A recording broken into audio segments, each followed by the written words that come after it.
Bonjour à tous, soyez les bienvenus dans ce nouveau numéro de Paris c'est fou, le MAG. Aujourd'hui, j'ai décidé de rencontrer le sublime. Et c'est, croyez-moi, on n'est pas nombreux, je compte bien en profiter. Voilà. Hello Jude. Bonjour Jude. Alors, pour commencer, comment pourriez-vous décrire ce nouveau volet de Sherlock Holmes? Pour moi, il est plus drôle et peut-être aussi plus physique que le premier. Watson et Holmes, on devient abordé dans le premier. Est-ce que c'est plus excitant pour vous de jouer un personnage de roman ou un personnage? Je fonctionne, c'est que le personnage de Watson est très riche. Il est vraiment comme Dieu de Conan Doyle. Pour moi, Watson, Est-ce que vous avez... c'est une matière énorme pour... Quelle a été la scène la plus dure à tourner pour vous? Celle que vous avez dû refaire plusieurs fois parce que vous êtes... Est-ce que c'est celle du train? Quand Robert Downey Jr. jette votre nouvelle femme? C'est beaucoup amusé. Je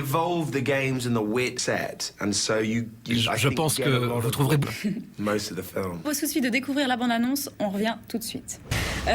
Sherlock Holmes est plus gay-friendly. Holmes jette votre nouvelle femme hors du train, il vous demande de vous allonger.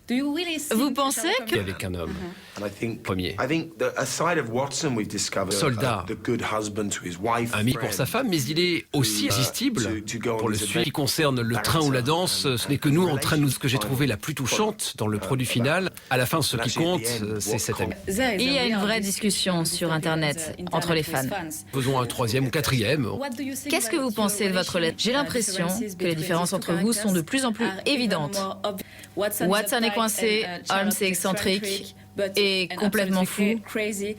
Et en même temps, ils aiment passer leur temps ensemble. Et plus droit, plus loyal, plus borné. Je pense que ce yin et ce yang, si bien se reconnaître en l'un ou l'autre que dans la relation, mais aimer détester une personne en même temps.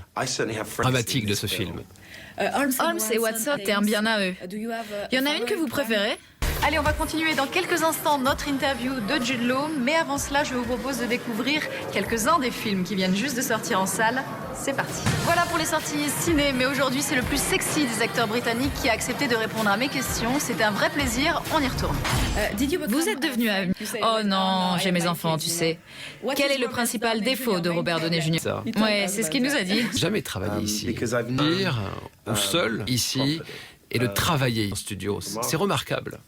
Qu'est-ce que vous adorez faire pendant votre temps libre? Mais l'art à Paris est phénoménal. J'adore aussi faire du shopping fantastique, il y a beaucoup de choses à faire. Quel est votre plat français préféré? Célèbre, les gens disent « Oh, c'est un... » Allez, on va faire un petit jeu ensemble. Et une femme. à porter des talons hauts. Si j'étais un autre... Trouver du travail. Si je pouvais réaliser... Si j'étais un sportif, un footballeur, de Tottenham peut-être? Non. Si je pouvais mettre une gifle à quelqu'un? Je l'embrasserais à la place. Si je pouvais changer mon nom? Que j'adore son nom. Si je vivais en 2040? Je vivrais quelque part près de la mer. Si j'étais Jean Dujardin?